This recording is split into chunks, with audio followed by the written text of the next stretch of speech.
Phylogenetic tree calculation it's like the most processor intensive thing I'm going to have you do during the course of this class, which means that probably many of your computers, considering how well they did with sequence alignment 2 weeks ago, we might have to just provide you with the output, get you going on a short run just to make sure that you can get a run started, and then if you know when to make it stop, make it stop. That coffee is really distracting. Who had it? You bring it? Oh, it smells so good. I feel more awake already. Ursula's caffeine will do it for me, I guess. Anyways, so yeah, and I hope I will kind of point out why this becomes a very processor-intensive thing as we go along. So, as we're going through this, there's a couple programs that you need for lab tomorrow. These are JModelTest, PhiML, and Mr. Bayes. Currently, right now, up on D2L, like I did this before I came here, rather than saying I'm going to do it afterwards and forgetting, the sites for downloading these programs is up on D2L at this moment, so you can go grab those. So these are fun. And so we left off last time on Monday talking about the 4 principal methods. I think I did principle wrong. I don't know. Which principle is which principle? I don't know. It's not the principle. Is it correct? Yeah, okay. Hey, I'm right. I didn't even know. Anyway, so neighbor joining, maximum parsimony, maximum likelihood, and Bayesian phylogenetic analysis are kind of the... Sorry. What? We calculated trees. It's fine. It's fine. How do we calculate trees? I don't know either. Oh, yeah. So there's a few things for me to fix before next year. Thank you for pointing that out. I need to know about that. So let's talk about each of these in turn. First off, we're going to talk about neighbor joining, but very quickly. The first thing about neighbor joining is it's not exceptionally accurate. Really, this is a method that we use to sometimes get a good first approximation of a tree, but it is essentially never acceptable to use this as your final estimation of a tree. Like, hey, this is a tree I have a lot of confidence in. I made it by neighbor joining, and a lot of people will probably laugh at you. So don't do that. Neighbor joining is the kind of thing that, like, someone that doesn't, phylogenetic trees are the kinds of things that happen. A lot of people that don't really know what they're doing attempt them oftentimes and try to get them published, and sometimes actually do if they get reviewers that also don't quite know what's going on. And oftentimes people try neighbor join because it's quick and easy to do, and then people laugh at them. Anyways, this works essentially solely using genetic distance. It's not really using any other method of trying to figure out a pattern of descent. It's simply working on the pairwise genetic distances between different sequences. And because of how we calculate, it's very quick and easy to determine, very, very fast. We have to sneeze.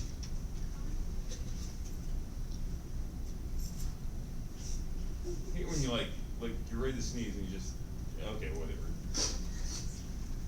So the steps in actually doing calculating a neighbor join tree is that number 1, you calculate a distance matrix. Essentially the same exact thing that you did previously in lab.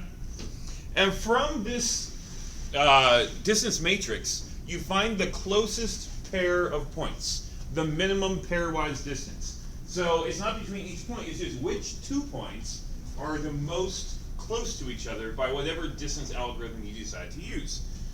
And then what you do is you join that pair as a group. So imagine we had like all these letters. We had a distance matrix of like A, B, C, D, E, and A, B, C, D, E. We have some that says 0, 0, 0, 0, 0, and then some. And we found that, hey, D and C were the pair that were most closely together, or most had the smallest distance between them. So what we would do then is we would join in a group C and D.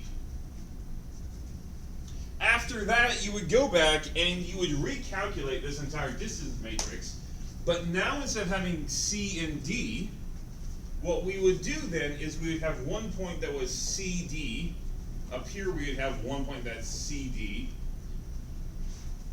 And now we have one fewer thing, so now we only have 4 elements instead of 5.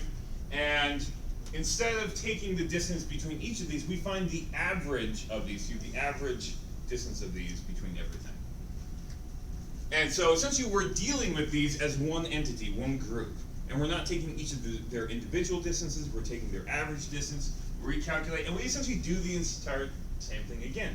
Imagine now we found the shortest distance is maybe equally small distance between A and E, and then CD and B. So just imagine that that's equally small. What we would do then is we would join A and E, and then actually, hold on, and then we'd also join CD to, which one did I say, B? And we would have these depths be equivalent. So there we go. And then we would recalculate this distance, all this whole distance matrix again.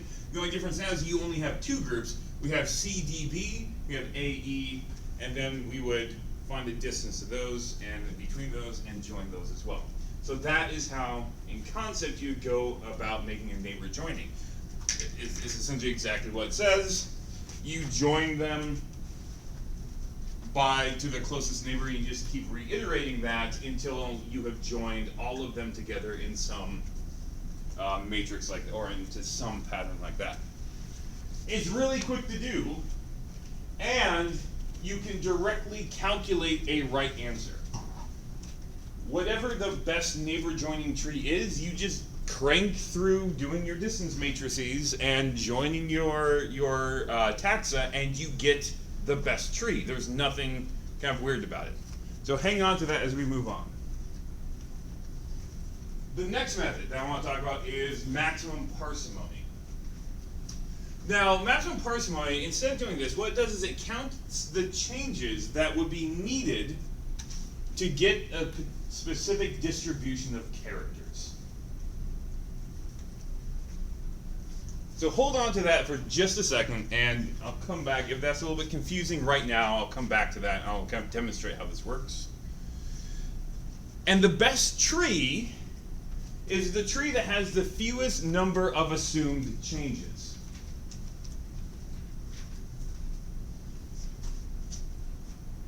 So let's take a look at how this might go. Imagine we have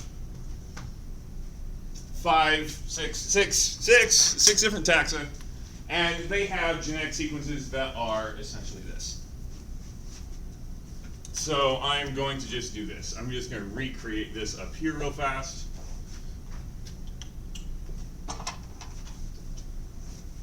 And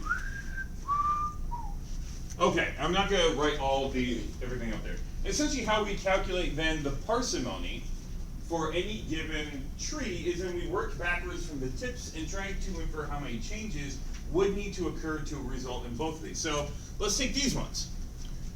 What is the differences then between these right here? What's that? First T. Yes, so we have a first T here. So what we do then is we can work back and say, okay, so somewhere between here and here, there has to be one change to result in these two. And we then mark that on the branch it likely occurred. The branch it likely occurred on is the one that is different than the one, or whatever is different than the most distant group from that. So what we can do then is move back and say, okay, so the first position had to move from probably an A to a T. And so the way that we notate this is we'd say something here on the tree, and we go position 1, A to T. Okay, so that's one change. Let's work back with this one. What is different here? The difference here is a C and an A. So again, we look back at the most distantly related group here. We say, okay, well, we have to have one change here, so that is probably this position changing from an A to a C. So we go back on this and say, okay, right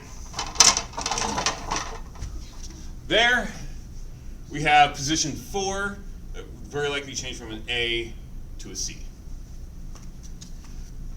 Now, as we do this, now we consider these as being, this isn't just A or C now, this is A or C as we work back. So now we keep working back. Let's work back to this one. So we have, this one is A or T, T-A-C. This is A, T, A, C. There's, again, only one difference here. That's this terminal C. And so we have to assume back here then that that changed at some point again, because these are A, this is C. It does not matter that we have both A and T here because this variation includes this. So we don't count that as a change. We go back, so back here on this branch, we had to have at position, what is that, 4 again, A to C. This is how you count mutational change, by the way. Is this the position in the sequence, what you assume it was before, and what it changed to, and then A is greater than sign between them. And then we get back here. Okay, so number 1, we're looking at these 2 branches now, and we look at them and we say, okay, so A is the same across because this is A or T here. On this branch, this is A, so that's the same. T is the same across. Okay, G is not the same across, so we have G over here, not over here, so that's different. Then we have A, C, C, A, because this is C or A, this is C or A, there's not a difference there. So then we count that up, that's 1. And again, this one is different than the most distant relative, so we count that as likely being the change. Mark that here, that's position 3, A to G. And then we work back here then to here, count that up again, and we do that. And again, we have a position 2, T's here, A's there. So then we can mark up where all these changes likely occurred. And by going in this direction, you then count up what is the minimum number of changes that would have to occur between these sequences to actually get this distribution. And one thing to remember here is that this right here could easily just, we have put these here because this is convenient. This could easily, this change could be on this branch and at T to an A. There's no good reason it's over here. Same with a lot of other things. We could change their placement on here and you still get an equally parsimonious tree. But we count up 1, 2, 3, 4, 5 different changes that could account for this distribution. And we're just counting up the changes. And we prefer then the tree that has the fewest number of changes to achieve whatever sequence distribution we have up here at the top. Now here's a problem with this. The best tree cannot be directly calculated. We can't do it. We can't just crank through some algorithm and get the most parsimonious tree. So what that means then is we have to search for it. We actually have to go out somehow and start figuring out what are the different parsimonies for the different possible trees and figure out what this is. And so this is going to harken back a little bit to what Dr. Campbell was talking about. That's better. About searching for the most lowest entropy for folding of a protein. This is very similar, and so we're going to talk a little bit about that. And again, all changes here are going to be counted as the same. We don't have a lot of different costs or anything for different changes. All changes are counted as being equally probable, or we just count them all the same. It counts as one change. Okay, so let's talk about what are the problems and what are the challenges that we encounter with finding the best tree. And the first one, so we can't just determine it. We have to search for it. And here's the other problem. We can't calculate a parsimony score for every single possible tree. That is just way too computationally intensive. There are usually way too many trees for this to be reasonable.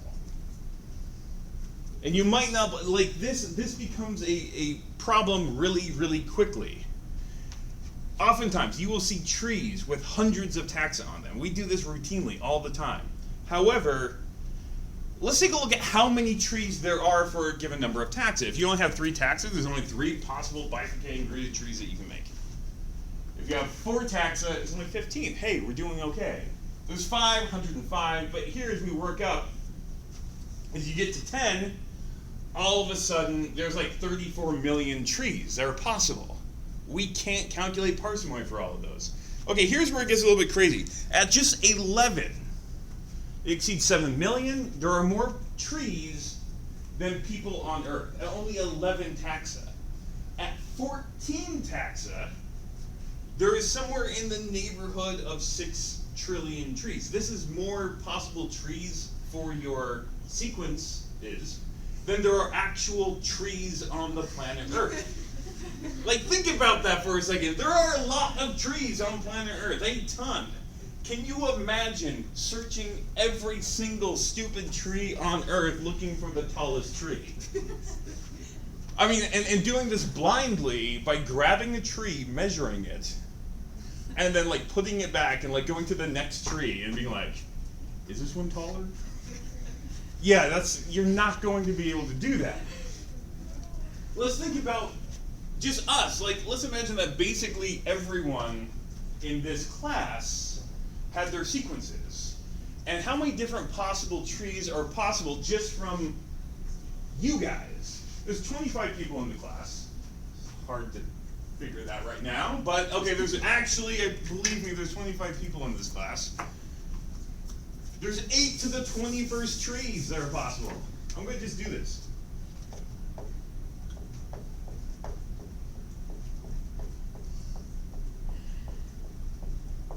One, there we go. There.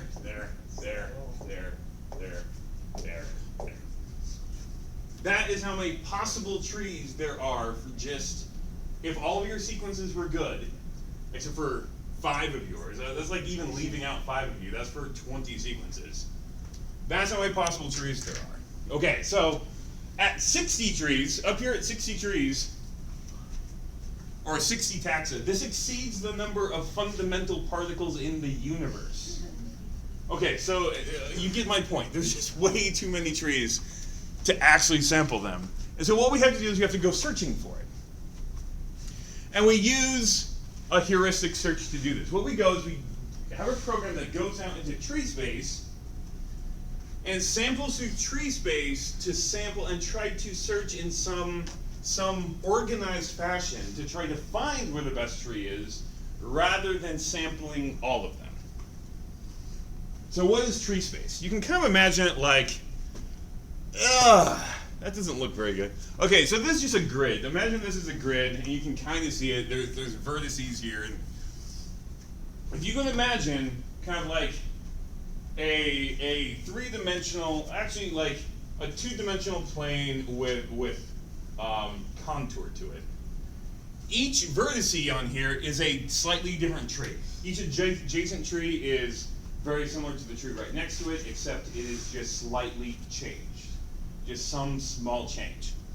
And let's just imagine that the higher elevation here is trees that are more parsimonious. So the more parsimonious you get, or fewer changes, you get higher and higher and higher. So this is tree space. We have an area of trees right here that are very parsimonious. Some that are here that are very parsimonious. Of course, this is way smaller than actual tree space would be unless you have like 5 people that you're looking at, 5 taxa. But what we do then is we start with a random tree somewhere in tree space and we calculate the parsimony. And then we make some small modification to that tree. We just change it in some small way. And there's lots of different ways to do this. There's branch and bound. There's a lot of different ways in which we can, in an organized fashion, change the tree and find out a very similar tree. And then we see if it's a better tree. Is it more parsimonious than our previous tree or not? If it is, we move to that position, and that's our new starting point. And then we start using that tree to make small changes, and we keep doing that. If it's not better, we go back to the previous one. Most of these search algorithms are what we call greedy. They always try to go to a better place. They are. Dr. Campbell talked about there are some ways in which we can make our search algorithm accept not as good solutions, and that tends to not be the case with these kind of searches because, well, for a list of reasons, but we'll come back to those. And then we repeat this so many successive until we have so many successive iterations that do not produce better trees. We'll get to some place that no matter what we do, we're not getting a better tree. We're like at the top of the hill. We're like, okay, hey, we got something good. We're gonna do this. And so essentially we do something like this. We start, like, imagine here, and we sample around, oh, hey, this is better. We start sampling around and searching, oh, this one's better, and this one, and we just keep kind of, hopefully, working our way up the hill till we get to the top of the hill. Yes? That is a very, very good point. What if you do this, right? Okay. If you do this, you have gotten stuck on what's called local maxima. It is not the best place to be. This is not the best tree. It's a good tree, it's just not the best tree. And so how you avoid doing this is do this multiple times, starting at different random locations. So if you do this, and say we start here, and we start here, and then we start here and there, and sometimes maybe we'll even start on the top or something like that. We just start at multiple random trees, and we do this over and over again. We should get to, eventually one of those should get to the best place. Well, that's actually what I was going to talk about now. So we search several times with several random starting points. Okay, so that's how we find the best tree. So imagine this. We keep calculating this, and we're searching through like an insanely huge dense forest. Depending on how many taxa we have, we could be searching for a long time. However, all that being said, we also need to now somehow calculate our confidence in this tree. Hey, we got to somewhere, but how confident are we that this is the right tree? We just done kind of something that's the most parsimonious. How do we know that that's the best? So, I'm going to tell you first how we report confidence and what it means, and then I'm going to talk about how it's calculated. So, usually we report confidence in our tree on a branch by branch basis. Each branch has its own confidence that we assign to it. And that confidence is usually on a 0 to 100 scale or a 0 to 1 scale, depending on if we're talking percent or absolute or just proportion. And 0 being not at all confident, this is I have no confidence in this branch, and 100 being the highest possible confidence. These generally look something like this. Here's a couple I just randomly pulled off of a paper yesterday. So we have a tree here, and on this branch we have 100 and 92 and 89 on this branch and 99 on this branch, 89 on that branch. What does that mean? So what this means, if you have a confidence, this is your percent confidence, that all of the children of this branch occur together with nothing else added and nothing taken away. So essentially, again, 99. We're 99% sure that Z Rui and Melis, Z Melis, occur together with no other things occurring inside that group. Nothing else coming out, none of these coming out. That these occur together as a distinct group in this together. We're not saying anything about how they're arranged inside, underneath there. So for instance, let's look at this one better. 89 on this branch. What we're saying is that there's an 89% chance, or we're 89% confident that, I shouldn't say percent confident. I'll come back to why this is.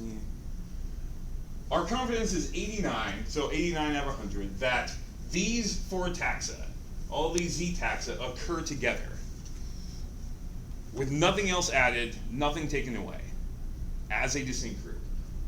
I'm not saying anything about how they're organized in that group, just that they occur together.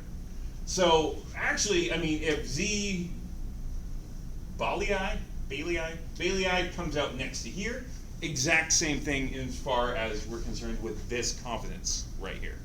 It does not matter how they're ordered inside here. We're just saying that we take this branch and all of its descendants of it will come out together. We get our confidence in the actual topology by comparing different branch confidences. So we're very confident that all 4 of these come out together. But if you look at this smaller branch, this sub-branch, 65 and 86, we're actually less confident about how they are arranged on that branch. I'm actually not that confident that these 2 come out together as a distinct group. I know with 89% confidence that they come out in this group, but as these 2 come out inside this group as their own little group, yeah, I'm not so confident. So, are there any questions about this? This is kind of a little bit more abstract and maybe hard to follow at 8:30 a.m. 8:29, 8:28 and a half a.m. Okay, so that's what we mean by confidence or branch confidence. We determine this by our good old friend of being able to estimate confidences without actually doing any parametric statistics, bootstrapping. And again, just like we did, where we resampled your data with replacement, that's exactly what we're going to do here. We are going to resample our genetic data with replacement, and then we re-estimate the tree, and we just keep doing that over and over and over again. So you might be wondering, okay, so this makes sense with a big bag of numbers. I pull out a number, I'm like, okay, there's that number right now. Pull out another number. How do I do this with genetic data? And this is how. Imagine I have an alignment here of some species. I bootstrap resample those sequences by not pulling out a number, but essentially pulling out a number for a position on here, and then taking every base at that particular alignment position. So for instance, first I might have, okay, so I roll the dice and I get, oh, I got this position. I'll take this as my first sequence for my new resample data. And then, okay, maybe this one, randomly I choose that becomes the next one. And this one here, okay, that becomes my, actually no, that's later down the road. We grab this one, show them in there. We grab that one, put that in there. So we just keep grabbing at random positions along our original data, and we make a new sequence out of that. And in some cases, depending on what kind of thing that you're calculating, this makes no difference if we're talking about parsimony, because every change is equally the same. If you're doing other methods, you might be grabbing not just position by position, but codon by codon. If that matters for what you're calculating, we'll come back to that later. But essentially, we're just grabbing an entire slice of the alignment and putting it into our new data set. So then this will continue until we've populated a new data set that's just as long as our original. Some positions are going to be left out. Some positions are going to be sampled twice, 3 times, 4 or 5 times, multiple times maybe. And we generate this new random data set. But again, in this new resampled data set, every single position is still homologous between all the taxa. So we're not like just scrambling the data so there's no information left. Every position is still homologous. And then what we do is we search for the best tree again. And we do this 100 times to sometimes up to millions of times. And we get tons and tons and tons of trees, hundreds to thousands or millions of trees. And our confidence then is how many times in all those sampled trees did X branch come out? How many times did we have this given branch? So if this was parsimony bootstrapped, what we said is, okay, so let's imagine that we did this 100 times. We resampled 100 times. 100 times, 89 of those times, these 4 species came out together as a group. 92 of those times, these 2 species came out as a group together. Does that make sense?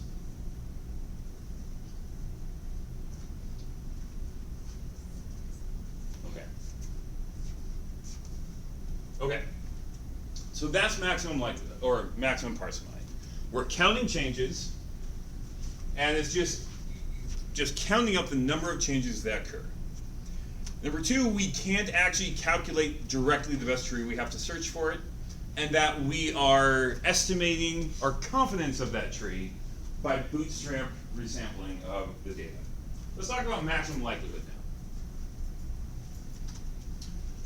now. It actually turns out that we know that all changes are not equally likely. There are different likelihoods of these happening.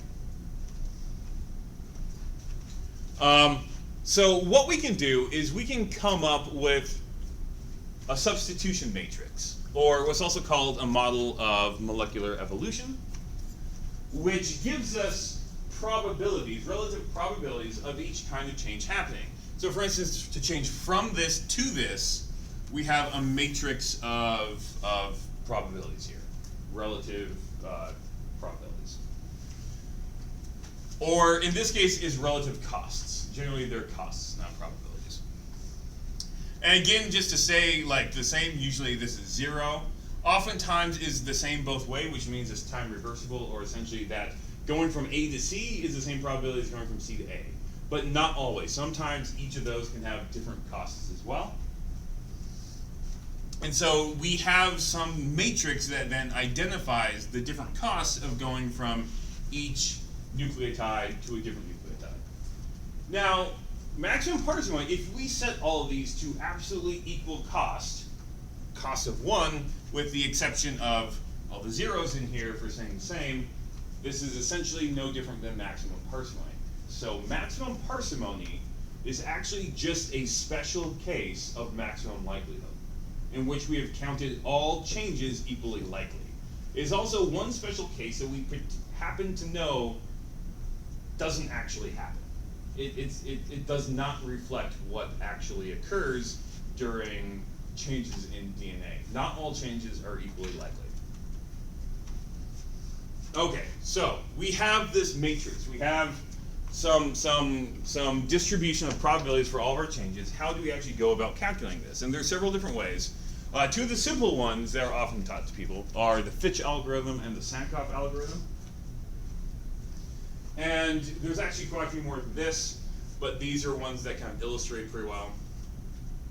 And I'm going to show you or walk you through the Sankoff algorithm first. So, what we do is in the Sankoff algorithm, we go through a tree, and every single node that we have in that tree, we calculate what is the likelihood based on all possible states of each node, all the way through. And then we get, so we're going to get 4 likelihoods for every node. What if that node was an A? What if that node was a C, T, G? What's the likelihood for that node?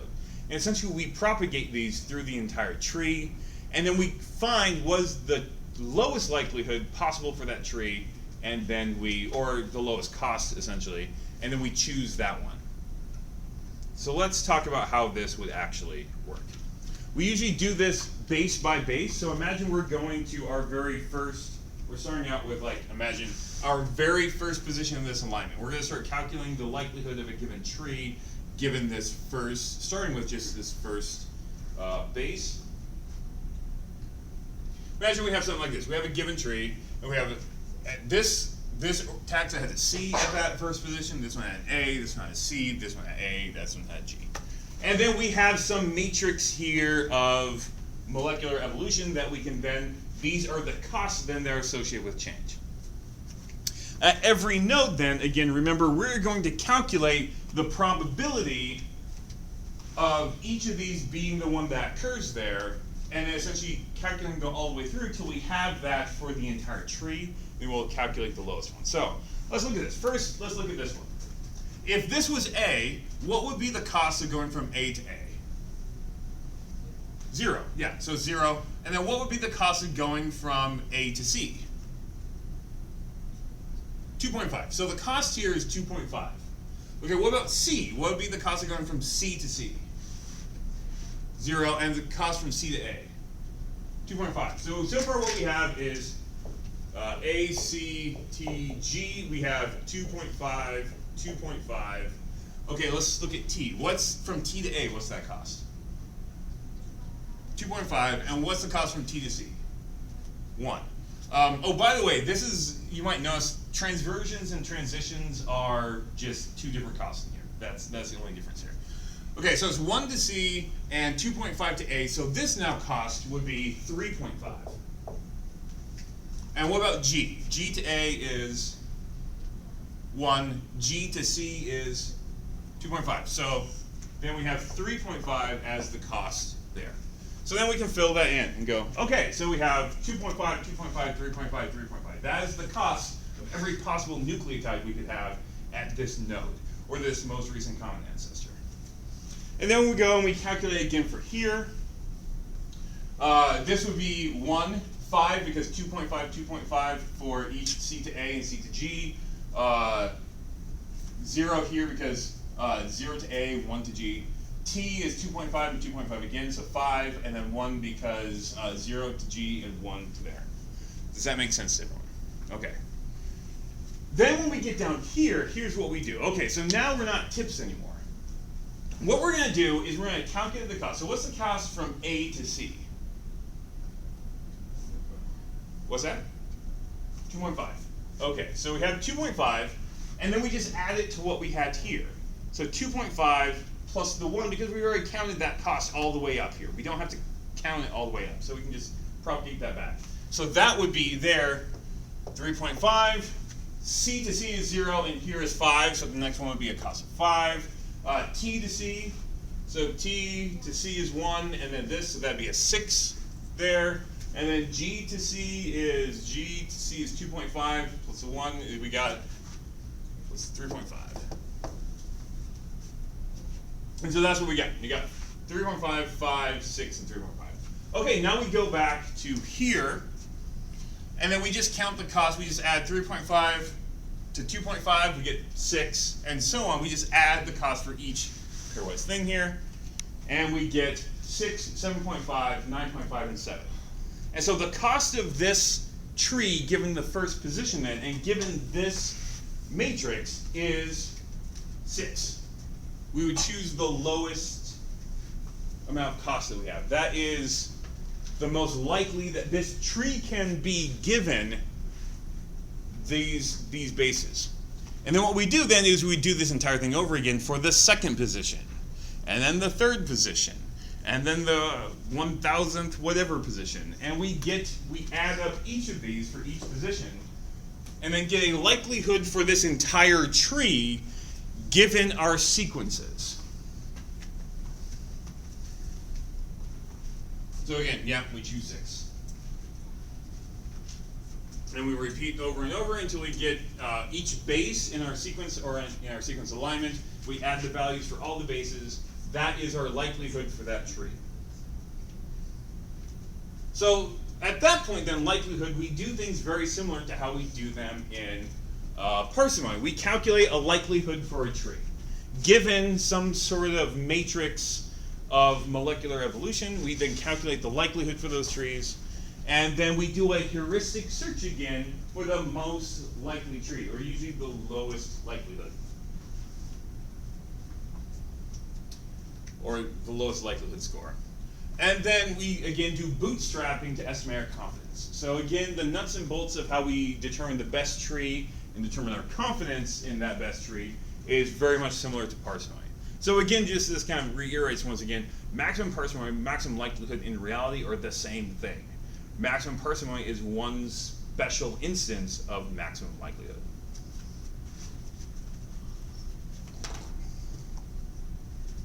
There's actually really interesting things going on with that, because there's like camps, there's some people that say like maximum parsimony is the best. It's simple and straightforward, and you're not making as many assumptions. But you kind of are implicitly. And then there's people that say maximum likelihood is the best. You should use maximum likelihood. And there's entire journals now that are getting to like into a whole fracas about this, and anyways, it's kind of interesting. Okay. So in doing this, you have to choose some model of molecular evolution. You have to choose some substitution model. How do you do that? Well, there's a lot of things that go into that, but for simple time, I will just tell you this.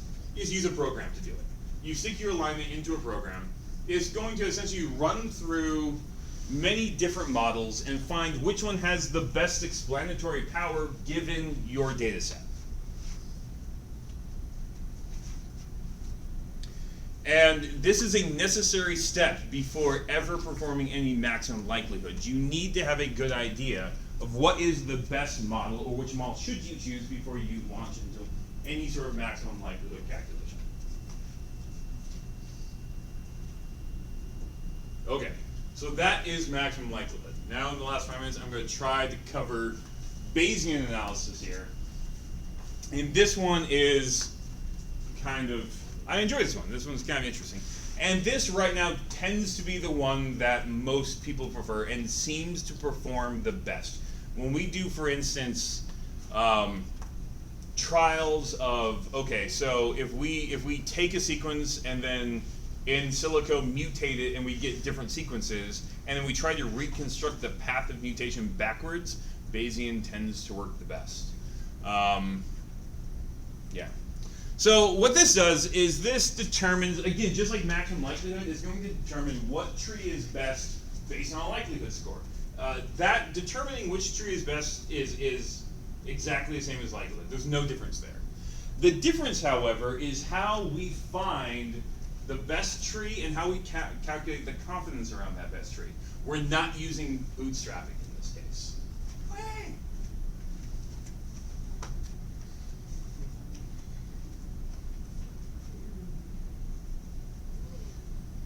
Okay. She's joining me for the rest of the time. I got her from one side.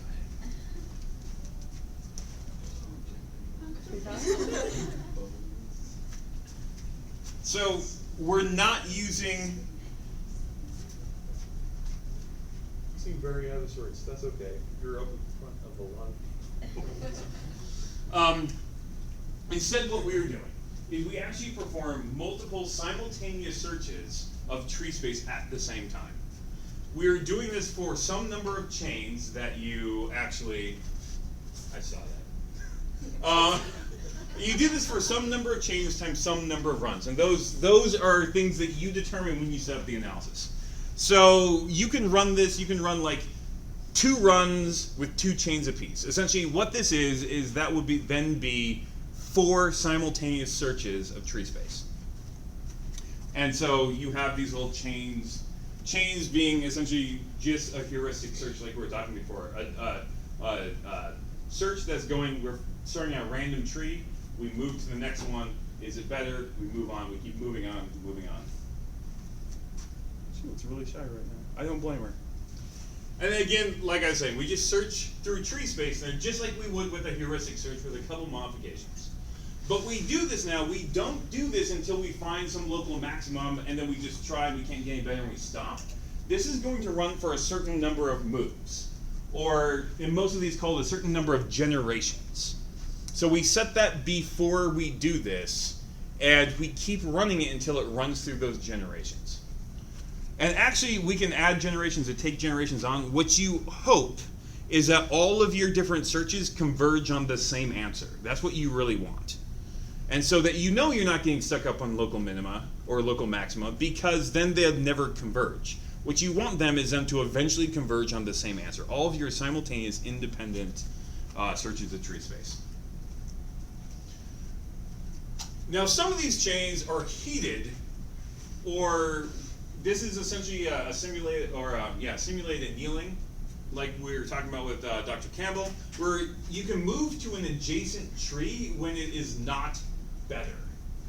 So there is some amount of non-greediness here that we have some parameter in there that'll say, okay, we'll still move to an adjacent tree even if it's not better.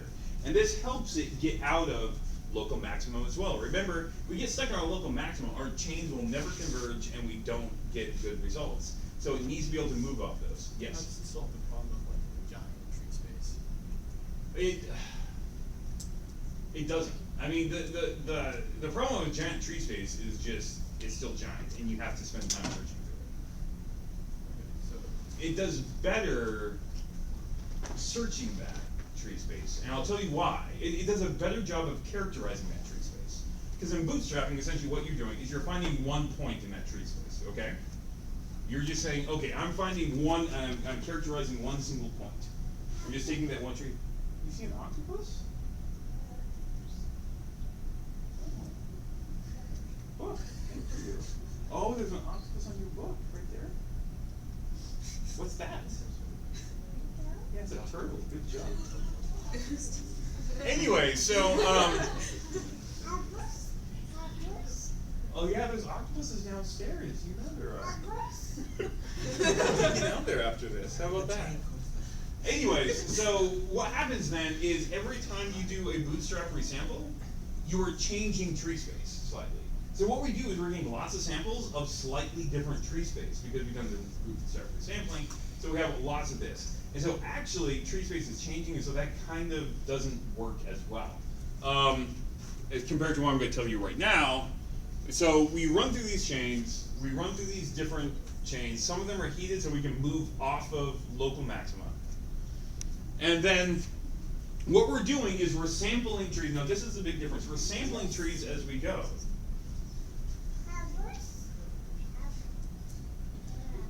Yeah. Here, I'll do this. You want to just crawl around and explore? You want to explore?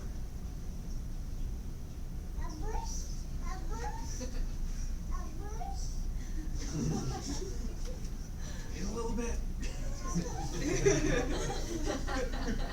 So we're moving through tree space and we're sampling as we go. So we go so many trees, like, hey, we're gonna sample it, we're gonna throw this in a bag and save it.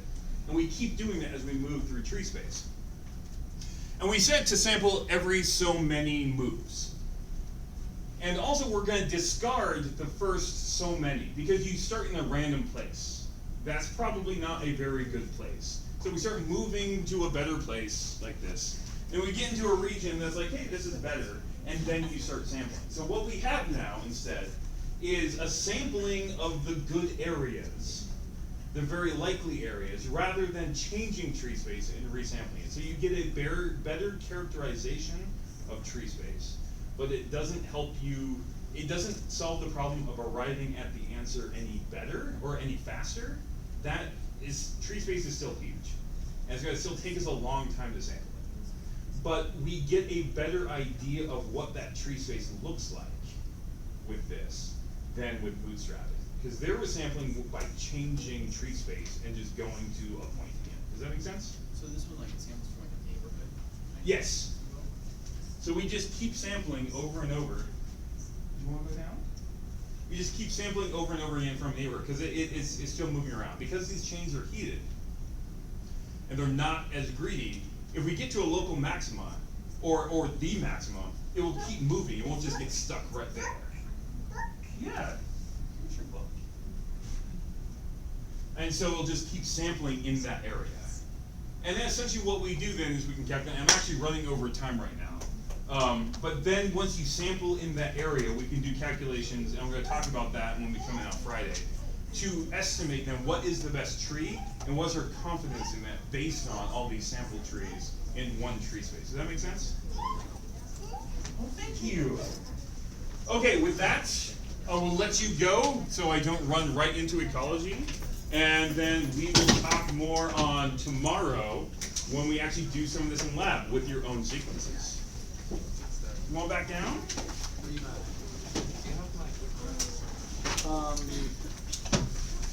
No, I gave them to,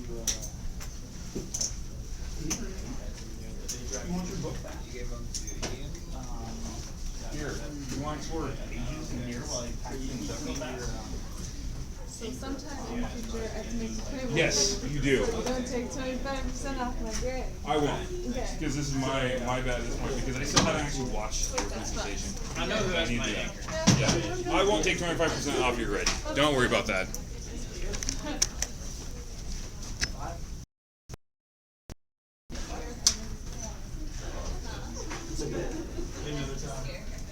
Also, how do I know that that octopus that went down the drain didn't just die in the drain? Because then the drain would be plugged.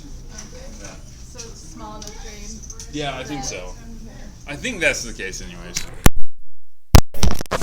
Yes.